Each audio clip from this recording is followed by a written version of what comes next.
Good morning you guys, it's Karen, and I thought I would come and do a review of this, the Becca Backlight Priming Filter. It's a primer because there doesn't seem to be many out there. I had a look myself. So let me tell you how I came about wanting to try this. So my skin is very, very oily usually, but when I'm on medication for my hormone imbalance, which makes my skin oily, then it does get better, and I would say it's slightly oily and it becomes a bit dehydrated.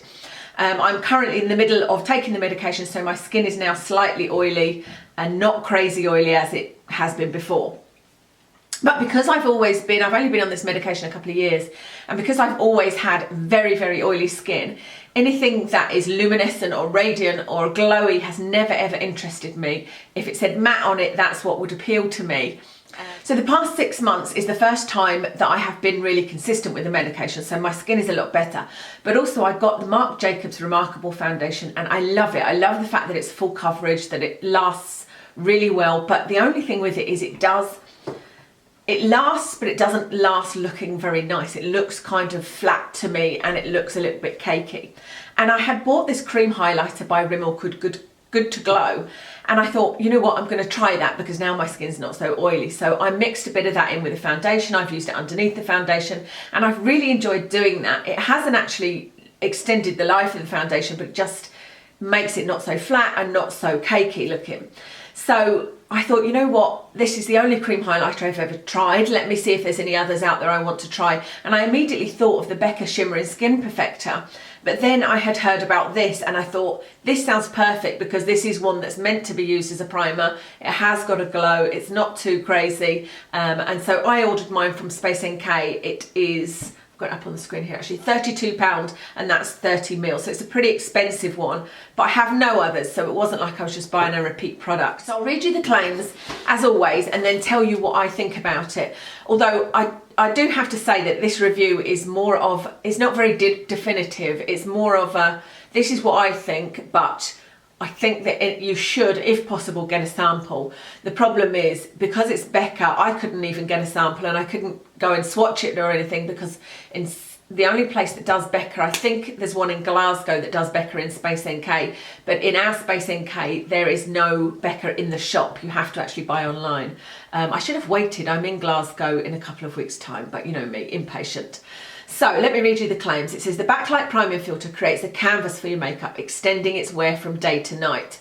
Now, I would say that this it's more for me about the radiance and the look and feel it gives to my face, as opposed to extending the wear of my makeup, because I used this with 3 different foundations: the Dior Skin Forever, which is what I use, actually 4 now because I've got a different one on today, the Dior Skin Forever, the Boots No. 7 Mousse, and the Marc Jacobs Remarkable.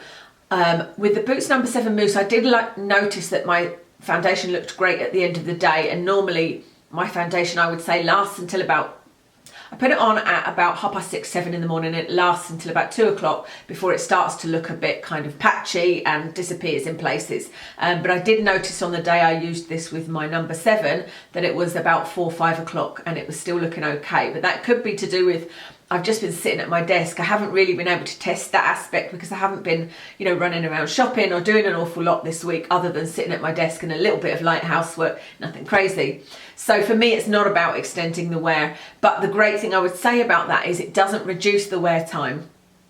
Because with the Rimmel Good to Glow highlighter, I did notice that the foundation I was wearing, and I tried most of those foundations with that one as well, didn't stay looking as perfected for as long, and I can only assume it's because I was putting that highlighter underneath it.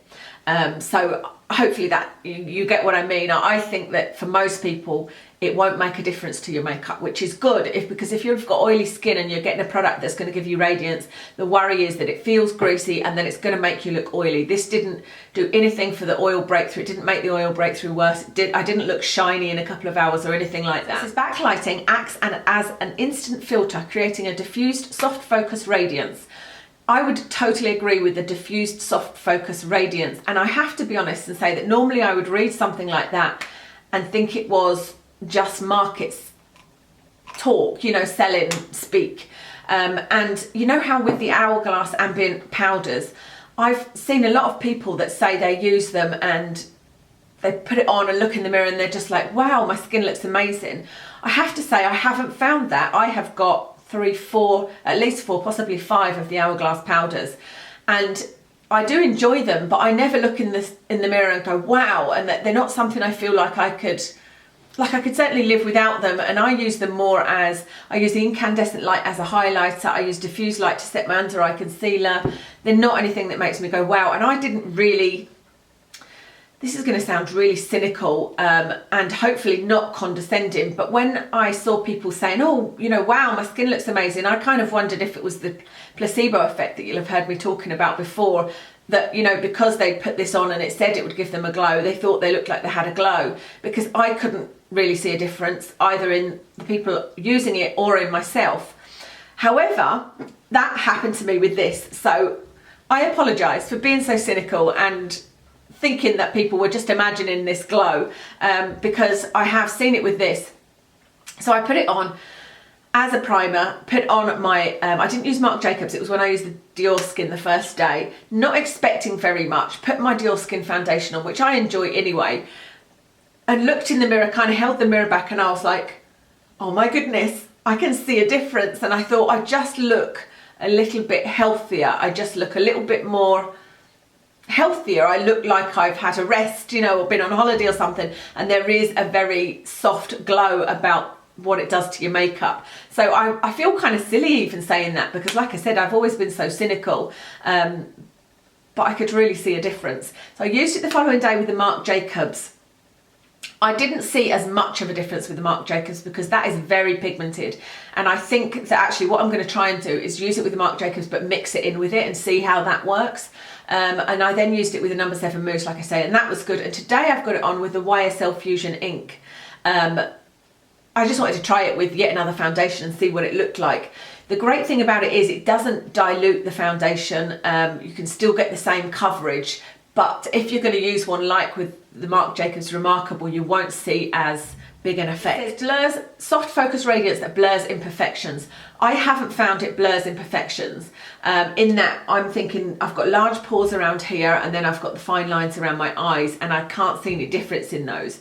But what I would say is when I looked in the mirror, I was kind of drawn to where the light catches, like here, you know, I don't know whether you can see it on here, but the light catches your face in a very soft way, and I was more drawn to looking at that than I was looking at the imperfections. So it maybe blurs them in that sense, if you know what I mean. It's not, like, if you look close up at your pores, there's no difference. If you look close up at your fine lines, there's no difference. But the fact that it gives this healthy glow and this kind of soft diffused glow will draw attention away from any imperfections. It says allows your complexion to catch the light. Oh, it says that here, in the most gorgeous way. That's true. Infused with Becca's blend of crushed pearls, allowing for a beautifully lit from within look. I've never really understood this lit from within look. The result is a smooth, even canvas and a healthy luminescent glow. Yes, I would agree with that. It feels lovely going on and it doesn't feel greasy. I think that's really important to anybody watching that's got oily skin. It doesn't feel like oily or greasy on the skin. It's got some really good ingredients in it. I've had a look at the ingredients in it. There's no alcohol in it. There is a little bit of fragrance, but it's very low down the list. And I think I did notice a little bit of a fragrance. Yeah, there is a little bit of a fragrance, but it's not overwhelming. But if you've got sensitive skin, again, be careful. So I'm just going to show you a pump of it on my hand. I've pumped way too much out there. So what I might do actually is I did read that you could use this as a highlighter. So let's try it. Let's give you a little close-up as well, and then what I'll do is I'll just use this and tap it onto my cheek so you can see what it's like. Exactly like I said, I read that you could use it like this and it's kind of a subtle highlight for people that don't like that kind of in-your-face highlight. And then I will show you on my hand, but I just remembered I actually filmed me putting it on this morning, so I will insert that in after this. That's actually quite nice like that, isn't it? We'll see how it dries, so let me show you on my hand. And then I'll compare it to my other hand so that you can see the difference, you know. So, it's beautiful, isn't it? Okay, so I wanted to show you what it was like on bare skin. So I'm just going to put 2 pumps in my hands. I've just washed my hands, and then I'm just going to put it all over, and you can definitely see how beautiful it is on the skin. But funny enough, I don't think I'd wear this on its own like this, because it does kind of give your face a sheen, which I wouldn't want just a sheen like this, you know. And that's what it looks like there.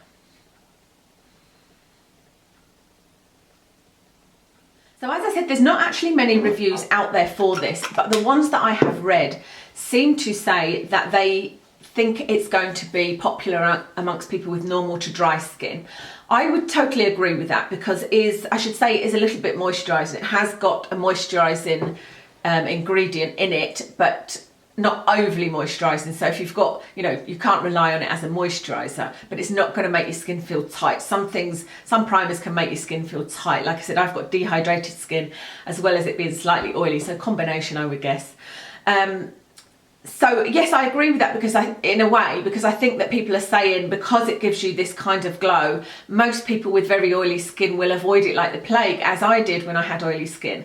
But actually, I think that it's a shame that I'm glad that I've had the opportunity to use it, even though I do still have oily skin. And I don't think you should rule it out if you've got oily skin, because what this seems to be, unlike anything else I've seen or heard about, is it won't affect the oiliness in your skin. It is created to extend the wear of your foundation, and whilst I think it doesn't do that, it doesn't reduce the wear. So it may extend the wear for some people. I don't know if I'm making any sense at all, but I just think that people are going to be very quick to say, oh, it's no good for oily skin. But I've got oily skin, albeit slightly oily skin at the moment. I still need to block through the day, I still need to block my T-zone. And I've got oily skin, and I'm loving this. And I think it's just that kind of fear of looking too oily when something says that it gives a subtle glow. But I wouldn't go out and buy it. I think if my skin was extremely oily, I probably wouldn't have bought this, but I would have tried a sample. So if you can get hold of a sample, if you can go into a Becca shop and ask them for a sample, or ask them to put it on you if you're happy to have your makeup taken off and put back on again, then I think it would be worth a try. So don't rule it out if you've got oily skin. On the Sephora website, I think that's probably the best place to look at reviews, because like I said, there's not too many reviews out there. I think I saw 1 or 2 YouTube reviews that I watched. It gets 4 out of 5 stars, and there are a couple of people that say no good for normal to combination, no good for oily skin, it made my face look shiny. But like I said, that hasn't been my experience. So I hope this has given you enough information to make a decision. Like I said, it's not very definitive, because I'm not saying a complete yes or no, because I think it depends on what you want your face to look like. If you want your face to look totally matte, then obviously this is not for you. But if you are open to having a bit of glow and that's what you want, then go for it. So any questions, leave them in the comments below. If you have already tried this, especially if you're oily skin, then leave your thoughts in the comments below. That's really useful to everybody. I'll tell you what else I've got on my face. I've got on the Nabla Cosmetics eyeshadows. I didn't really plan anything, I just kind of dipped into them and did something, if you know what I mean. And then on my cheeks, I've got the Hourglass Ambient Lighting Blush in Dim Infusion, that's what it's called. On my lips, I used a lip liner by Colourpop Cosmetics called Bound. And I know as soon as I say Colourpop, somebody says, where did you get it? I got it in a swap last year. And then the lashes I've got on are the Fleur de Force lashes, I think they're called Fleur Loves, and I think they're natural. They're the very corner ones, and I just love them. They're perfect for me. I would buy them in bulk if I could. Oh, and earrings. I normally get asked about earrings. These earrings are from Topshop. My earrings are always from Topshop, River Island, or Next. That's it. And I very rarely go in Next, to be honest. It's normally River Island. That's everything. Thank you very much for watching, and I'll see you again soon.